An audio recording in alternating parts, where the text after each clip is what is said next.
আসসালামু আলাইকুম রহমতুল্লাহি ওয়া বারাকাতুহু। শুরু করছি সোলায়মান শিপনের লেখা আসাদ নূর সমীপে আমার বিশ্বাস গ্রন্থের আজ ত্রয়োদশ পর্ব, জঙ্গিবাদ খারিজিদের আদর্শ। ইংরেজি শব্দ মিলিট্যান্ট, যার বাংলা প্রতিশব্দ হচ্ছে জঙ্গি। এটি একই সাথে একটি বিশেষণ ও একটি বিশেষ্য। সাধারণত পুরোদমে সক্রিয়, যুদ্ধংদেহী, মনোভাবাপন্ন ও আগ্রাসী, বিশেষত জঙ্গি সংস্কারক হিসেবে একটি বিশেষ কারণের সমর্থনকারী বোঝাতে ব্যবহৃত হয়। জঙ্গি অর্থ যোদ্ধা হলেও বর্তমানে প্রায়োগিক অর্থে ধর্মীয় কারণে রাজনৈতিক পরিবর্তনের লক্ষ্যে চোরাগোপ্তা হামলা, অতর্কিত আক্রমণ, হত্যা করা, আত্মঘাতী হামলা কিংবা কোনো নির্দিষ্ট মতবাদ প্রতিষ্ঠার লক্ষ্যে নৈরাজ্য সৃষ্টি করে জনগণের মাঝে আতঙ্ক সৃষ্টি করাকে জঙ্গিবাদ বলে। তবে পশ্চিমা মিডিয়া জঙ্গি নামের মহামারীর সাথে শুধুমাত্র ইসলাম ধর্মের নাম জুড়ে একে সংজ্ঞায়িত করেছে। তাদের এই অপপ্রচারে ঢাকা পড়ে যায় বহু অমুসলিম সংগঠন ও ব্যক্তির সন্ত্রাসীমূলক আগ্রাসনের। কয়েক বছর আগে নিউজিল্যান্ডে একটি মসজিদে বন্দুক হামলার ঘটনাটি মনে করলে বিষয়টি ভালোভাবে স্পষ্ট হয়ে যাবে। যখন কোনো ভারতের হিন্দু নাগরিক বা সংগঠন দাবি আদায়ে ধ্বংসাত্মক সন্ত্রাসীমূলক কর্মকাণ্ডে লিপ্ত হয়, তখন মিডিয়া তাদের উল্লেখ করছে ভারতীয় উগ্রবাদী দল হিসেবে। একইভাবে আমেরিকায় বা নিউজিল্যান্ডে থাকা কোনো খ্রিস্টান ধর্মাবলম্বী অথবা সংগঠন যখন এই ধরনের কোনো অপরাধমূলক কাজের আঞ্জাম দেয়, তখনও পশ্চিমা ও আমাদের দেশের ইসলাম বিদ্বেষী গণমাধ্যমগুলো প্রচার করে থাকে ওই যে অমুক দেশের সন্ত্রাসী বাহিনী। অথচ যখন কোনো মুসলিম রাষ্ট্রের কিছু বিচ্ছিন্নবাদী সন্ত্রাসী হামলা চালায়, তখন তারাই আবার প্রচার করে থাকে ওই দেখো মুসলিমরা সবাই জঙ্গি, সবাই সন্ত্রাসী। বর্তমানে মুসলিমদের মধ্যে যে সকল উগ্রবাদী দল রয়েছে তাদের মধ্যে তাদের বৈশিষ্ট্য খারিজিদের বৈশিষ্ট্যের সাথে হুবহু মিলে যায়, যার বিস্তারিত চলমান অধ্যায়ে একটু পরে আলোচনা করব ইনশাআল্লাহ।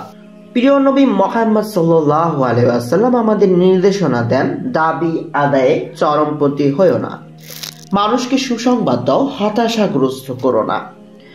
কিছু অসুখ আছে যা প্রতিকার নয় প্রতিরোধ করতে হয়।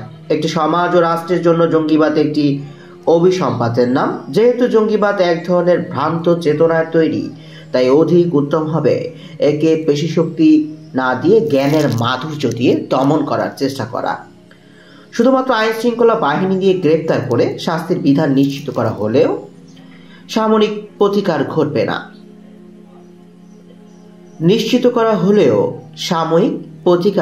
না। আইন শৃঙ্খলা বাহিনী দিয়ে গ্রেপ্তার করে শাস্তির বিধান নিশ্চিত করা হলেও সাময়িক প্রতিকার ঘটবে মাত্র। একে প্রতিরোধ করতে হলে সঠিক ধর্মীয় জ্ঞান সকলের মাঝে ছড়িয়ে দিতে হবে।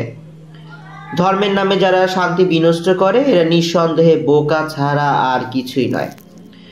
মহান আল্লাহ পবিত্র কোরআন মাজিদে সূরা মাইদার 36 নম্বর আয়াতে বলেন, যে ব্যক্তি অন্যায়ভাবে একজন মানুষকে হত্যা করলো সে যেন গোটা মানব জাতিকে হত্যা করলো। ইসলাম মানুষের তৈরি কোনো ধর্ম নয়, বরং মহান রব্বুল আলামিনের তৈরি করা এক শাশ্বত জীবন বিধান। এতে কোনো বক্রতা কিংবা ফাঁক ফোকর থাকার বিন্দু পরিমাণ অবকাশ নেই। অথচ পশ্চিমা মিডিয়া কৌশলে জঙ্গিবাদ শব্দটিকে ইসলামের সাথে পেয়ার করে প্রচারে ব্যতিব্যস্ত। আমাদের সমাজে কিছু অসাধু হলুদ মিডিয়াও এদের ঢোলে তাল মিলাচ্ছে, যা নিতান্তই দুঃখজনক। নাস্তিক তথা আসাদ নূরদের দাবি, পবিত্র কোরআনের অসংখ্য আয়াতে অমুসলিমদের হত্যার নির্দেশনা দেয়া হয়েছে, যার কারণে তাদের মানবিকতার জায়গা থেকে তারা ইসলাম ধর্ম ত্যাগ করে ইসলামের বিরুদ্ধে অপপ্রচার চালানোর গুরু দায়িত্ব কাঁধে তুলে নিয়েছে। আসলে পবিত্র কোরআন মহান আল্লাহ খুবই সহজ ও সাবলীল ভাষায় নাজিল করেছেন, যাতে মানুষ সহজেই বুঝতে পারে। এর 1/3 যে কোনো অর্ধশিক্ষিত লোকও মনোযোগ সহকারে তার মাতৃভাষায় পড়লেই তার অর্থ বুঝতে পারবে। তবে বাকি 2/3 নিজে নিজে বুঝতে গেলেই বিপদ। আমার ধারণা নয়, বরং নিশ্চিত যে আসাদ নূরীরা পবিত্র কোরআনের ওই 2/3 নিজে নিজে বোঝার চেষ্টা করেছে, কোনো বিশেষজ্ঞের সহযোগিতা গ্রহণ করেননি। আর এদের অনেকে তো মূল ধর্মগ্রন্থ কোরআন পড়েইনি, বরঞ্চ কোরআনের বিরোধিতা করে যে বইগুলো লেখা হয়েছে মূলত সেই বইগুলোই পড়েছে। কমেন্টস বক্সে তাদের কমেন্টসগুলো দেখলেই বিষয়টি স্পষ্ট হয়ে যাবে, এবং এটা শুধু জ্ঞানীরাই বুঝবে, মূর্খদের মাথার উপর দিয়ে যাবে। যেমনটা ঘটেছিল আজ থেকে প্রায় 1400 বছর আগে। রাসূল সাল্লাল্লাহু আলাইহি সাল্লামের ইন্তেকালের মাত্র 50 বছর পর একটি দল হযরতে আলী রাদিয়াল্লাহু তাআলা আনহু এবং মুয়াবিয়া রাদিয়াল্লাহু তাআলা আনহু এর সাথে সংঘটিত সিফফিনের যুদ্ধকে কেন্দ্র করে মুসলিমদের জামাত থেকে বেরিয়ে যায়, যাদেরকে খারিজি বলা হয়। এদের প্রধান বৈশিষ্ট্য হচ্ছে এরা পবিত্র কোরআন, আল্লাহর রাসূল ও সালফে সালেহিনদের মতো করে নয়, বরং নিজস্ব আকল দিয়ে বোঝার চেষ্টা করেছিল।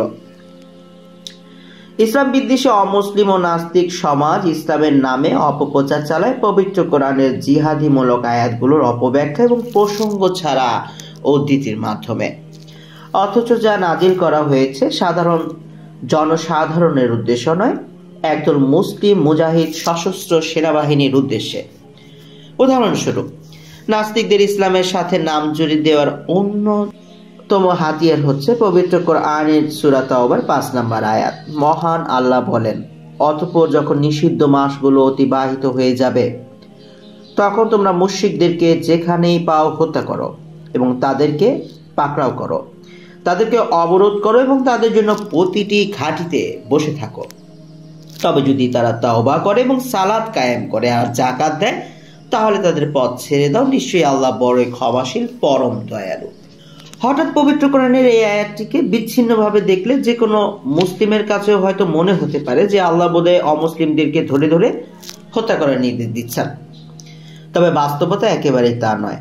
আলোচ্য বক্তব্যের বিষয়বস্তু ভালোভাবে বুঝতে শুরুতে 1 থেকে 4 নম্বর আয়াতগুলো ভালোভাবে বুঝতে হবে।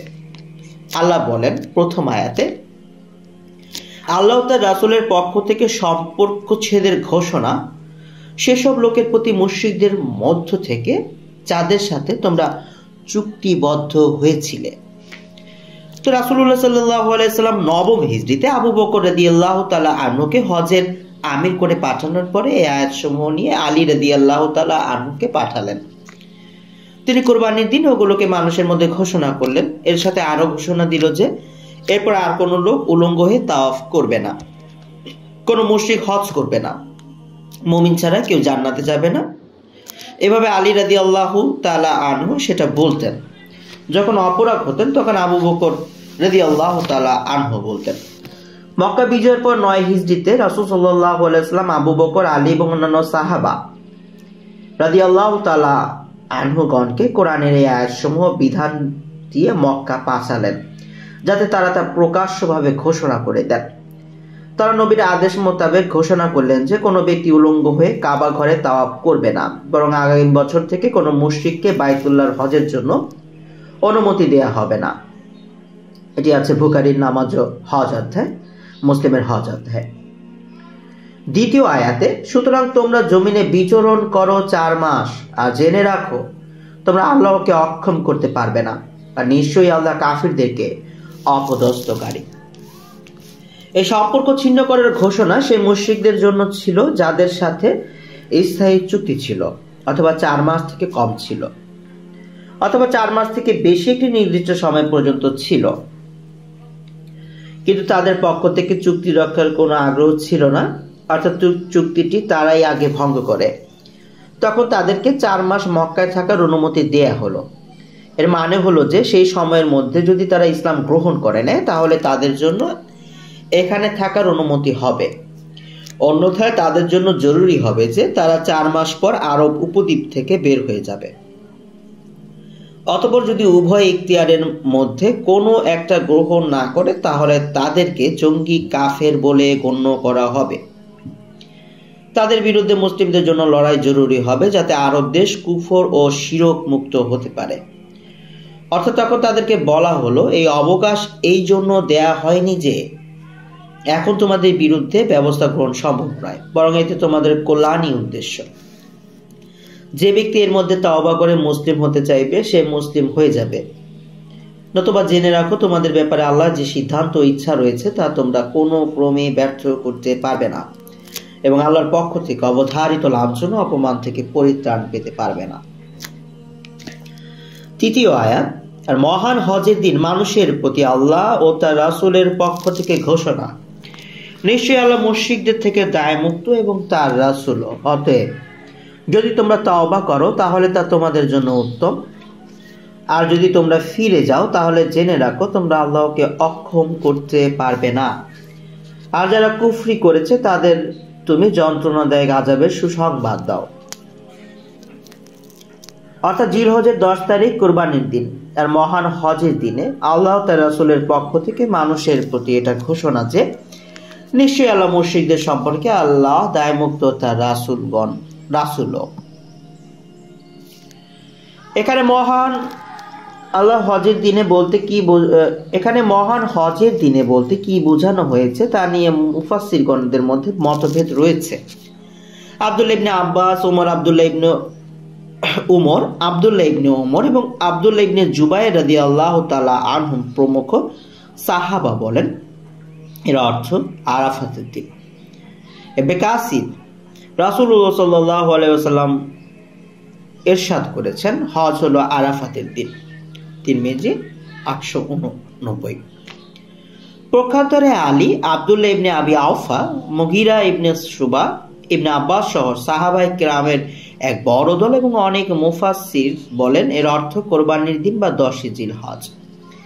ইবনে কাসিরের সপক্ষে বেশ কিছু সহিহ হাদিস রয়েছে, যেমন রাসূলুল্লাহ সাল্লাল্লাহু আলাইহি ওয়াসাল্লাম কোরবানির দিন প্রশ্ন করেছিলেন এটা কোন দিন। লোকেরা চুপ ছিল, এমনকি মনে করেছিল যে তিনি হয়তো অন্য কোনো নামে এটাকে নাম দিবেন। শেষ পর্যন্ত রাসূল সাল্লাল্লাহু আলাইহি ওয়াসাল্লাম বললেন এটা কি বড় হজের দিন। বুখারী 4406, মুসলিমের 1679। ইমাম সুফিয়ান সাউরি রাহিমাহুল্লাহ এবং অপরাপর ইমামগণ এ সকল উক্তির সমন্বয় সাধনের উদ্দেশ্যে বলেন হজের দিনগুলো হজে আকবরের দিন, এতে আরাফাত ও কোরবানির দিনগুলো রয়েছে। ইবনে কাসির মহান হজের দিনে আল্লাহ তার রাসূলের পক্ষ হতে মানুষের প্রতি এক ঘোষণা আছে, আল্লাহর সাথে অংশীবাদীদের কোনো সম্পর্ক নেই এবং তার রাসূলের সাথেও নয়। যদি তওবা করো তাহলে তোমাদের কল্যাণ হবে, আর যদি তোমরা মুখ ফিরিয়ে নাও তাহলে জেনে রাখো যে তোমরা আল্লাহকে হীনবল করতে পারবে না, আর অবিশ্বাসীদেরকে মর্মন্তুদ শাস্তির সুসংবাদ দাও। চতুর্থ আয়াত, তবে মুশরিকদের মধ্য থেকে যাদের সাথে তোমরা চুক্তিবদ্ধ হয়েছ অতঃপর তারা তোমাদের সাথে কোনো ত্রুটি করেনি এবং তোমাদের বিরুদ্ধে কাউকে সাহায্য করেনি। তোমরা তাদেরকে দেয়া চুক্তি তাদের নির্দিষ্ট মেয়াদ পর্যন্ত পূর্ণ করো, নিশ্চয়ই আল্লাহ মুত্তাকিদের ভালোবাসেন। এই আয়াত দ্বারা বোঝা যাচ্ছে যে মুশরিকরা যদি অঙ্গীকার ভঙ্গ করে তবে তাদেরকে হত্যা করা জায়েজ। আদওয়াউল বায়ান অন্য আয়াতে অনুরূপ বলা হয়েছে, যেমন যতক্ষণ তারা তোমাদের চুক্তিতে স্থির থাকবে তোমরাও তাদের চুক্তিতে স্থির থাকবে। সূরা তাওবার 7 নম্বর আয়াত।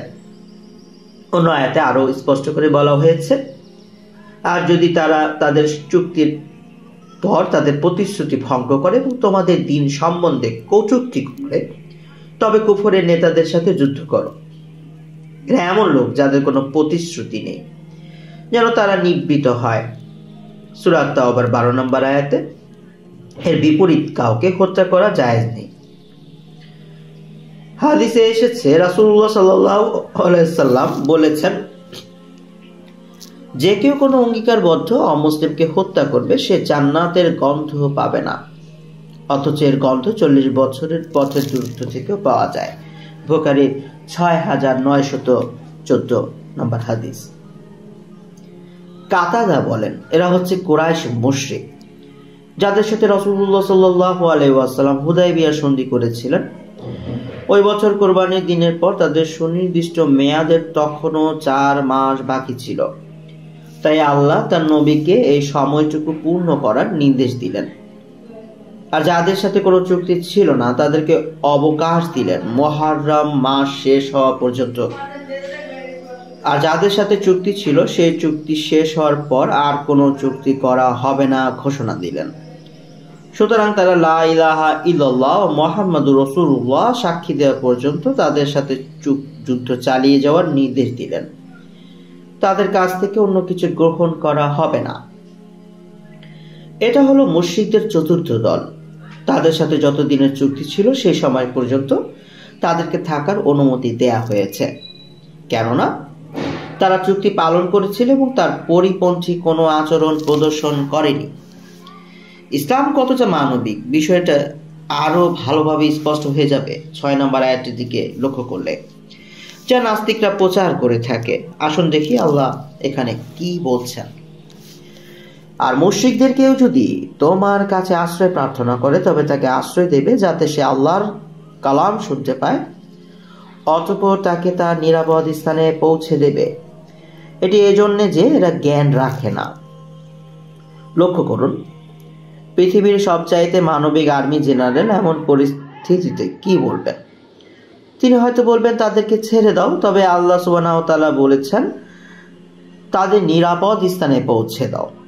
এভাবে প্রসঙ্গ ছাড়া উদ্ধৃতি এবং আগে পরের কথাগুলো বাদ দিয়ে মাঝখান থেকে একটি আয়াত নিয়ে ইসলাম বিদ্বেষীরা দিনের পর দিন ইসলামের নামে অপপ্রচার চালাচ্ছে। অথচ ইতিহাসের সর্বোচ্চ মানব হত্যাকারী সবাই অমুসলিম। জর্জ বুশ একজন অমুসলিম। সে 10,50,000 মুসলিম হত্যা করেছিল। মিডিয়া একবারও তাকে জঙ্গি বলেনি, কারণ সে দুধে ধোয়া তুলসী পাতা। হিটলার একজন অমুসলিম, 7 লাখ ইহুদি হত্যা করেছিল। মিডিয়া তো দেখে নাই, বলে নাই যে সে খ্রিস্টান জঙ্গি ছিল, কারণ তারা তো সে সময় স্বর্গে ছিল। জোসেফ স্ট্যালিন একজন অমুসলিম। সে 2 কোটি মানুষ হত্যা করেছে এবং 1,40,50,000 মানুষ অসুস্থ হয়ে ধুকে ধুকে মারা গিয়েছে। মিডিয়া একবারও তাকে বলেনি সে খ্রিস্টান জঙ্গি। মাও সেতুং একজন অমুসলিম। সে 1,50,00,000 মানুষ হত্যা করেছে। মিডিয়া একবারও বলেনি সে বৌদ্ধ জঙ্গি। মুসলিনি একজন অমুসলিম, 4 লাখ মানুষ হত্যা করেছে। অন্ধ মিডিয়া একবারও বলেনি সে খ্রিস্টান জঙ্গি। অশোকা একজন অমুসলিম, সে 1 লাখ মানুষ হত্যা করেছে। মিডিয়া একবার জন্য বলেনি সে হিন্দু জঙ্গি। অং সান সুচি একজন অমুসলিম। সে অলরেডি লাখ লাখ রোহিঙ্গা মুসলিমদেরকে হত্যা করেছে এবং এখনো করছে। এমনকি ইন্ডিয়ার নরেন্দ্র মোদী মুসলিমদের উপর জুলুম অত্যাচার করেই যাচ্ছে। চীন আমেরিকার কথা বাদই দিলাম, সেখানে তো আমার মুসলিম ভাই বোনেরা নিত্যদিন অত্যাচার সহ্য করছে। ইতিহাস সাক্ষী, পৃথিবীর বুকে সবচেয়ে বড় বড় গণহত্যা করেছে অমুসলিমরা। আর এরাই পর্দার আড়ালে বসে দিন রাত গণতন্ত্র, মুসলিমরা জঙ্গি জপে জপে মুখে ফেনা তুলে। অথচ এদের দ্বারাই মানব জাতি লুণ্ঠিত, লাঞ্ছিত, ধর্ষিত, অত্যাচারিত, আহত এবং নিহত হচ্ছে দিনের পর দিন। বুদ্ধিজীবীদের কাছে আমার প্রশ্ন, যারা প্রথম বিশ্বযুদ্ধ করেছিল তারা কি মুসলিম ছিল? যারা দ্বিতীয় বিশ্বযুদ্ধ করেছিল তারা কি মুসলিম ছিল? যারা হিরোশিমা ও নাগাসাকিতে পরমাণু বোমা নিক্ষেপ করেছিল তারা কি মুসলিম ছিল? যারা অস্ট্রেলিয়া আবিষ্কারের পর নিজেদের আধিপত্য বিস্তারের জন্য 2 কোটি অস্ট্রেলিয়ান আদিবাসীকে হত্যা করেছিল তারা কি মুসলিম ছিল?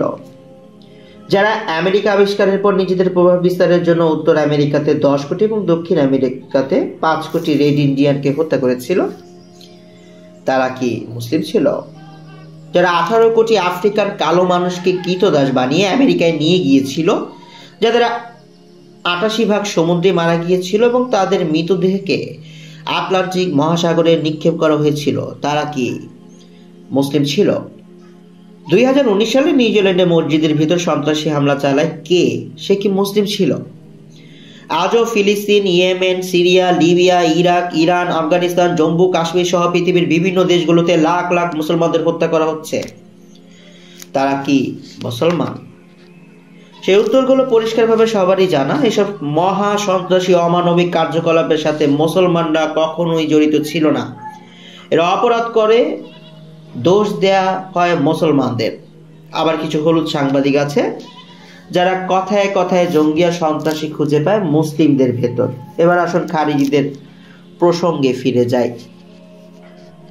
খারিজি আল খাওয়ারিজ এক বচন হচ্ছে খারিজি। আশুরা বলা হয় প্রতিবর্ণী, আশুরা যে টাকা ভাঙিয়ে দেয় শব্দ দ্বারা ইসলামের প্রথম যুগে উদ্ভূত হওয়া একটি বিদ্রোহী গোষ্ঠীকে বোঝায়।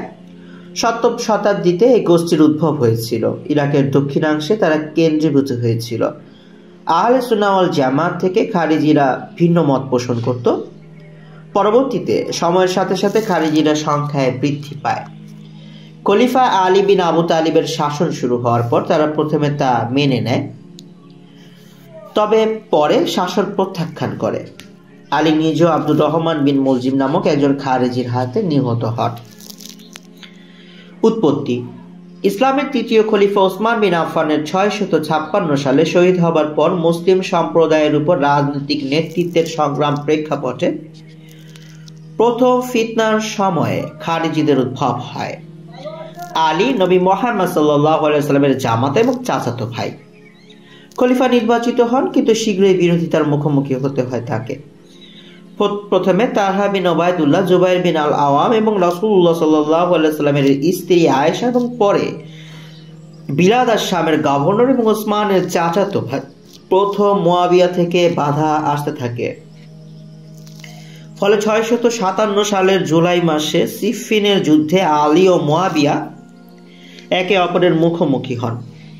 পরাজয়ের পথে মুয়াবিয়া তার সৈন্যদেরকে তাদের পতাকায় কোরআন উত্তোলনের আদেশ দেন, লড়াই বন্ধ করার এবং শান্তি আলোচনার একটি সংকেত হিসেবে।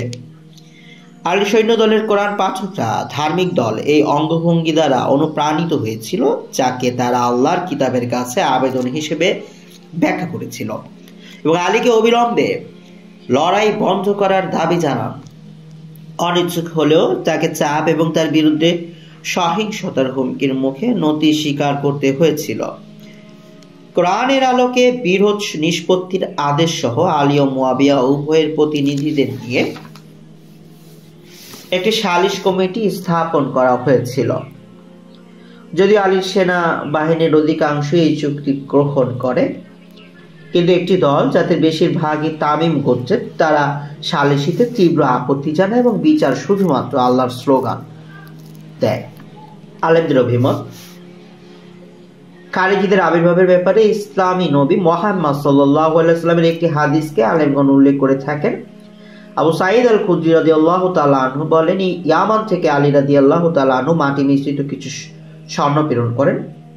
তিনি উক্ত স্বর্ণ 4 জন অমুসলিম আরবীয় নেতার মধ্যে বন্টন করে দেন। তখন বসা চক্ষু, উঁচু গাল, বড় কপাল ও মণ্ডিত চুল জুল খোয়াইসিরা নামক এক ব্যক্তি দাঁড়িয়ে বলে, হে আল্লাহ রাসূল, আল্লাহকে ভয় করুন, আপনি তো বেইনসাফি করলেন। তিনি বলেন, দুর্ভোগ তোমার। পৃথিবীর বুকে আল্লাহকে ভয় করার সবচেয়ে বড় অধিকার কি আমার নয়? আমি যদি আল্লাহর অবাধ্যতা করি বা বেইনসাফি করি, তবে আল্লাহর আনুগত্য এবং ন্যায় বিচার আর কে করবে? আল্লাহ আমাকে পৃথিবীবাসীর বিষয়ে বিশ্বস্ত বলে গণ্য করলেন, আর তোমরা আমার বিশ্বস্ততায় আস্থা রাখতে পারছো না। এরপর লোকটি চলে গেল। তখন খালিদ বিন আল ওয়ালিদ রাদিয়াল্লাহু তাআলা আনহু বলেন, হে আল্লাহর রাসূল, আমি কি লোকটিকে রাসূলুল্লাহ সাল্লাল্লাহু আলাইহি ওয়াসাল্লামের প্রতি অবিশ্বাস পোষণ করা, ধর্মত্যাগ, কুফর করার অপরাধে মৃত্যুদণ্ড প্রদান করব না? তিনি বলেন, না, হয়তোবা লোকটি সালাত আদায় করে। খালিদ রাদিয়াল্লাহু তাআলা আনহু বলেন, কত মুসল্লি তো আছে যে মুখে যা বলে তার অন্তরে তা নেই। তখন রাসূলুল্লাহ সাল্লাল্লাহু আলাইহি ওয়াসাল্লাম বলেন, আমাকে নির্দেশ দেওয়া হয়নি যে আমি মানুষের অন্তর খুঁজে দেখব বা তাদের পেট ফেরে দেখব। অতঃপর তিনি গমনরত উক্ত ব্যক্তির দিকে দৃষ্টিপাত করে বলেন, এই ব্যক্তির অনুগামীদের মধ্যে এমন একদল মানুষ বের হবে যারা সদা সর্বদা সুন্দর হৃদয় গ্রাহীভাবে কোরআন তেলাওয়াত করবে, অথচ কোরআন তাদের কণ্ঠনালী অতিক্রম করবে না। তীর যেমন শিকারের দেহ ভেদ করে বেরিয়ে চলে যায়, এরাও তেমনি ইসলামের মধ্যে প্রবেশ করে আবার বেরিয়ে চলে যাবে। তারা ইসলামের অনুসারীদেরকে হত্যা করবে এবং প্রতিমা পাথরের অনুসারীদেরকে ছেড়ে দেবে। আমি যদি তাদেরকে পাই তবে সামুদ সম্প্রদায়কে যেভাবে নির্মূল করা হয়েছিল সেভাবেই আমি তাদেরকে হত্যা করে নির্মূল করব। বুখারী as-সহিহ 3 নম্বর খণ্ডের 1219 নম্বর হাদিস, 1321 নম্বর হাদিস, 4 নম্বর খণ্ডের 1581 নম্বর হাদিস, 1714 নম্বর হাদিস, 5 নম্বর খণ্ডের 2281 নম্বর হাদিস, 6 নম্বর খণ্ডের 2540 নম্বর হাদিস, 2801 নম্বর হাদিস, মুসলিম as-সহিহ 2 নম্বর খণ্ডের 741 থেকে 744 নম্বর হাদিস। খন্দকার আব্দুল্লাহ জাহাঙ্গীর রাহেমাহুল্লাহ তার ইসলামের নামে জঙ্গিবাদ বইটিতে উপরোক্ত হাদিসের উদ্ধৃতি দিয়ে বলেন, খারিজি সম্প্রদায়ের কর্মকাণ্ডে আমরা ইসলামের ইতিহাসে উগ্রতা ও সন্ত্রাসের প্রথম ঘটনা দেখতে পাই। 35 হিজরি সালে 656 খ্রিস্টাব্দে ইসলামী রাষ্ট্রে রাষ্ট্রপ্রধান খলিফা উসমান ইবনুল আফফান রাদিয়াল্লাহু তাআলা আনহু কতিপয় বিদ্রোহীদের হাতে নির্মমভাবে শহীদ হন।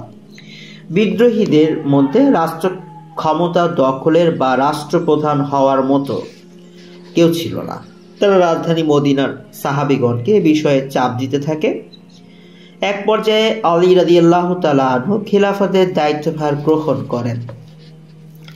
মুসলিম রাষ্ট্রের সেনাপতি ও গভর্নরগণ আলীর আনুগত্য স্বীকার করেন, কিন্তু উসমান রাদিয়াল্লাহু তাআলা আনহু কর্তৃক নিযুক্ত সিরিয়ার গভর্নর মুয়াবিয়া রাদিয়াল্লাহু তাআলা আনহু আলীর আনুগত্য গ্রহণে অস্বীকৃতি জানান।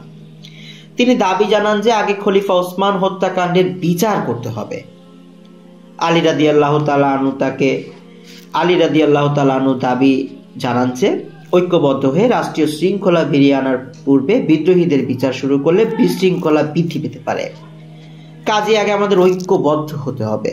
ক্রমান্বয়ে বিষয়টি ঘোরালো হয়ে গৃহযুদ্ধে পরিণত হয়। সিফিনের যুদ্ধে উভয় পক্ষে হতাহত হতে থাকে। এক পর্যায়ে উভয় পক্ষ আলোচনার মাধ্যমে বিষয়টি নিষ্পত্তি করার জন্য একটি সালিসি মজলিস গঠন করেন। এ পর্যায়ে আলী রাদিয়াল্লাহু তাআলা আনহু অনুসারীদের মধ্য থেকে কয়েক হাজার মানুষ আলীর পক্ষ ত্যাগ করেন। এদেরকে খারিজি অর্থাৎ দল ত্যাগী বা বিদ্রোহী বলা হয়। এরা ছিলেন ইসলামের দ্বিতীয় প্রজন্মের মানুষ, যারা রাসূলুল্লাহ সাল্লাল্লাহু আলাইহি ওয়াসাল্লামের ইন্তেকালের পরে ইসলাম গ্রহণ করেছিলেন। এদের প্রায় সকলেই ছিলেন যুবক। এরা ছিলেন অত্যন্ত ধার্মিক এবং নিষ্ঠাবান আবেগী মুসলিম। সারা রাত তাহাজ্জুদ আদায় ও সারা দিন জিকির ও কোরআন পাঠে রত থাকার কারণে এরা কুররা বা কোরআন পাঠকারী দল বলে পরিচিত ছিলেন।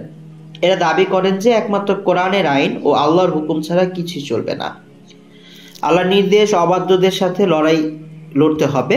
আল্লাহ বলেছেন, মুমিনগণের দুদল যুদ্ধে লিপ্ত হলে তোমরা তাদের মধ্যে মীমাংসা করে দিবে। অতঃপর তাদের এক দল অপর দলের উপর অত্যাচার বা সীমা লঙ্ঘন করলে তোমরা জুলুমকারী বা সীমা লঙ্ঘনকারী দলের বিরুদ্ধে যুদ্ধ করো, যতক্ষণ না তারা আল্লাহর নির্দেশের দিকে ফিরে আসে।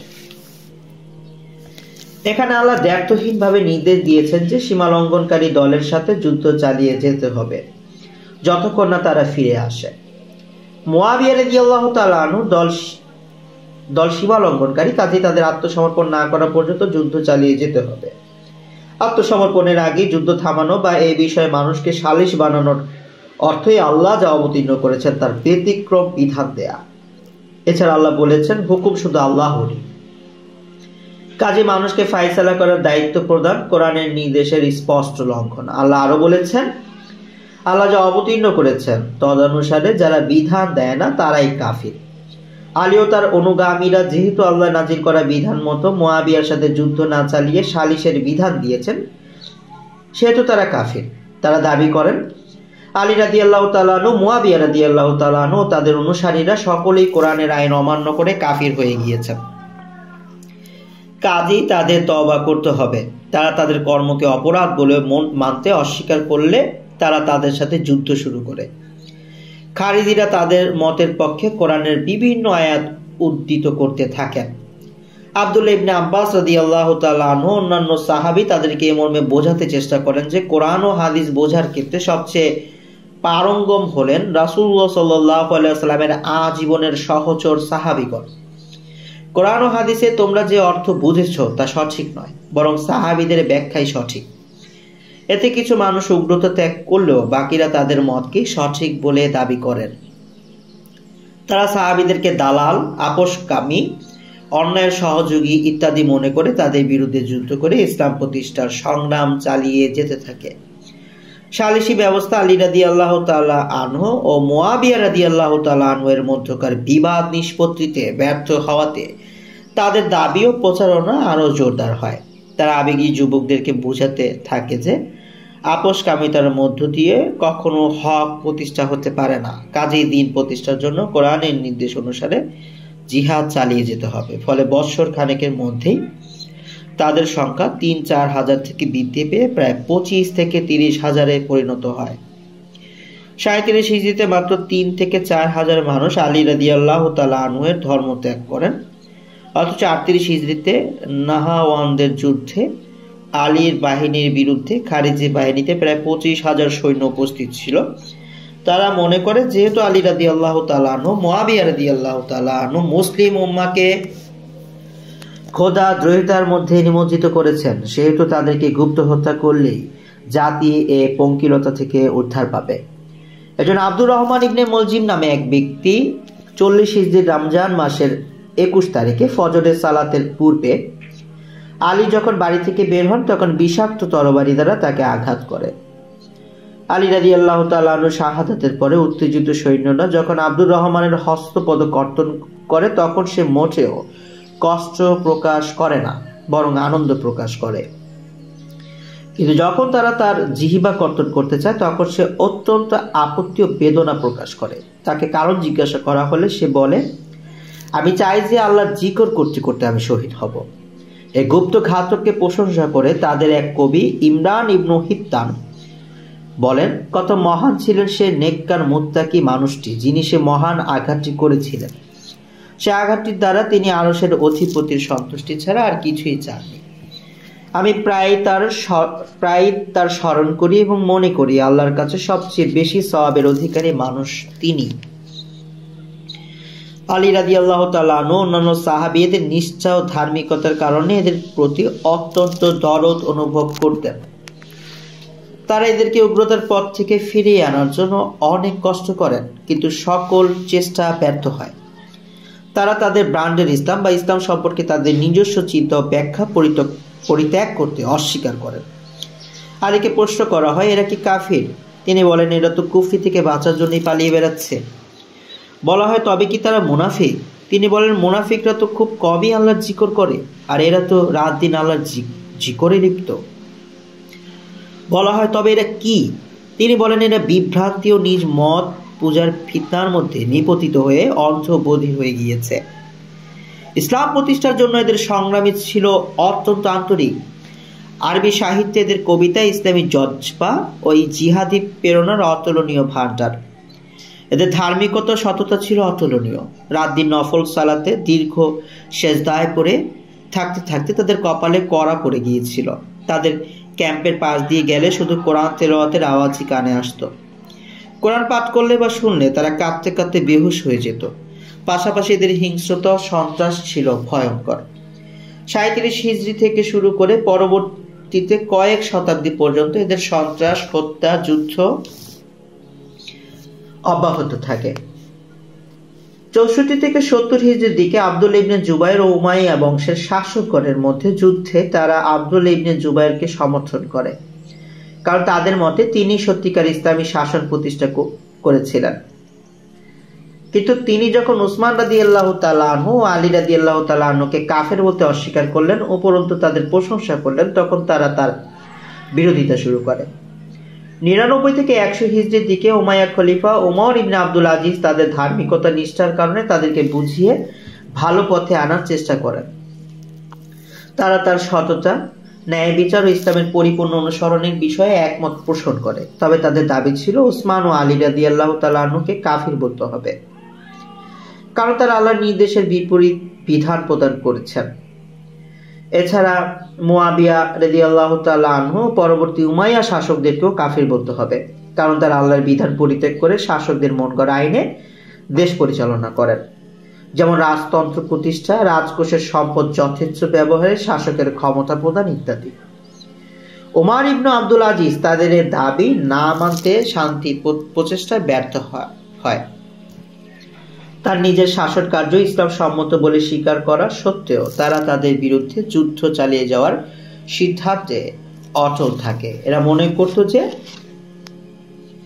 ইসলামী বিধিবিধানের লঙ্ঘন হলেই মুসলিম ব্যক্তি কাফিরে পরিণত হয়। তারা এরূপ কাফিরদের বিরুদ্ধে যুদ্ধ করে ইসলাম প্রতিষ্ঠা বা রাজনৈতিক পর্যায়ে ইসলামী বিধিবিধান তাদের ধারণামত পরিপূর্ণ বাস্তবায়নের জন্য রাষ্ট্রীয় নেতৃত্বের বাইরে দলবদ্ধ হয়ে যুদ্ধ পরিচালনা করে। এছাড়া তারা আলীকে কাফির মনে করেন না। এরূপ সাধারণ অযোগ্য পুরুষ, নারী ও শিশুদের হত্যা করতে থাকে। উল্লেখ্য যে অধিকাংশ সাহাবী আলী রাদিয়াল্লাহু তাআলা আনহু, মুয়াবিয়া রাদিয়াল্লাহু তাআলা আনহু এর মধ্যকার রাজনৈতিক মতবিরোধ ও যুদ্ধ অংশগ্রহণ থেকে বিরত ছিলেন। প্রসিদ্ধ তাবি ইবনে সিরিন 110 হিজরি তিনি বলেন, যখন ফিতনা শুরু হলো তখন হাজার হাজার সাহাবী জীবিত ছিলেন। তাদের মধ্য থেকে 100 জন সাহাবীও এতে অংশগ্রহণ করেননি, বরং এতে অংশগ্রহণকারী সাহাবীদের সংখ্যা 30 জনেরও কম ছিল। এ সকল সাহাবী ও অন্যান্য সাহাবী তাবি নৈতিকভাবে আলী রাদিয়াল্লাহু তাআলা আনহু এর কর্ম সমর্থন করতেন। তাকে পাপী ও ইসলাম লঙ্ঘনকারী বলতে কখনোই রাজি হতেন না। খারিজিগণ এদেরকেও কাফের বলে হত্যা করত। একটি নমুনা দেখুন। সাহাবী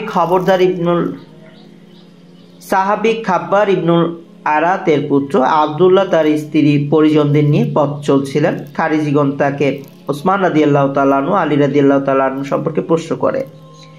তিনি তাদের সম্পর্কে ভালো মন্তব্য করেন এবং সন্ত্রাস ও হত্যার ভয়ানক পরিণতির বিষয়ে হাদিস বলেন। তখন তারা তাকে নদীর ধারে নিয়ে জবাই করে এবং তার গর্ভবতী স্ত্রী ও অন্যান্য নারী ও শিশুকে হত্যা করে। অসময়ে তারা এক স্থানে বিশ্রাম করতে বসে। তথা একটি খেজুর গাছ থেকে একটি খেজুর ঝরে পড়লে একজন খারিজি তা তুলে নিয়ে মুখে দেয়। তখন অন্য একজন বলে, তুমি মূল্য না দিয়ে পরের দ্রব্য ভক্ষণ করলে। লোকটি তাড়াতাড়ি খেজুরটি উগড়ে দেয়। আরেকজন খারিজি একটি শূকর দেখে তার দেহে নিজের তরবারি দিয়ে আঘাত করে। তৎক্ষণাৎ তার বন্ধুরা প্রতিবাদ করে বলে, এ তো অন্যায়, তুমি এভাবে আল্লাহর জমিনে বিশৃঙ্খলা ছড়াচ্ছ এবং পরের সম্পদ নষ্ট করছো। তখন তারা শূকরের অমুসলিম মালিককে খুঁজে তাকে টাকা দিয়ে ক্ষমা চেয়ে নেয়। এভাবে তারা অমুসলিমদের বিষয়ে ইসলামের উদারতা গ্রহণ করছে। সামান্য একটি খেজুরের বিষয়ে বান্দার হক নষ্ট করাকে ভয় পাচ্ছে, অথচ ভিন্ন মতাবলম্বী মুসলিমকে বিভিন্ন অজুহাতে কাফির বলে ইসলামের নামে তাকে হত্যা করছে এবং নিরস্ত্র নারী ও শিশুদেরকেও হত্যা করছে। আব্দুল্লাহ জাহাঙ্গীর খারিজিদের অন্যতম বৈশিষ্ট্যগুলোর ব্যাপারে বলেন, ইসলামের নির্দেশনা বা কোরআন বোঝার ক্ষেত্রে নিজেদের বুঝকে চূড়ান্ত বলে এরা গণ্য করে। এক্ষেত্রে সাহাবীগণের মতামতের গুরুত্ব অস্বীকার করে। হাদিস মানলেও সুন্নাত বা আলোচ্য বিতর্কিত বিষয়ে রাসূলুল্লাহ সাল্লাল্লাহু আলাইহি ওয়াসাল্লামের প্রায়োগিক কর্মপদ্ধতির গুরুত্ব অস্বীকার করা। পাপের কারণে মুসলিমকে কাফির বলা, কাফির হত্যার ঝালা ও বৈধতা দাবি করা, রাষ্ট্রীয় আনুগত্যের সরই গুরুত্ব অস্বীকার করা, রাষ্ট্রপ্রধান ও রাষ্ট্রীয় প্রশাসনের পাপের কারণে রাষ্ট্রকে কাফির রাষ্ট্র বলে গণ্য করা, এরূপ রাষ্ট্রপ্রধানের আনুগত্যকারী নাগরিকদেরকে কাফির বলা, এরূপ কাফির রাষ্ট্র নাগরিকদের বিরুদ্ধে অস্ত্র ধারণ বৈধ বলা, জিহাদকে ফরজ আইন, বড় ফরজ ও দ্বীনের রুকন বলে দাবি করা, ন্যায়ের আদেশ ও অন্যায়ের নিষেধের নামে শাস্তি প্রদান, তাদের মতের বিরোধী সকল আলেমকে অবজ্ঞা করা। শুনছিলেন আসাদ নূর সমীপে আমার বিশ্বাস গ্রন্থের 13 পর্ব।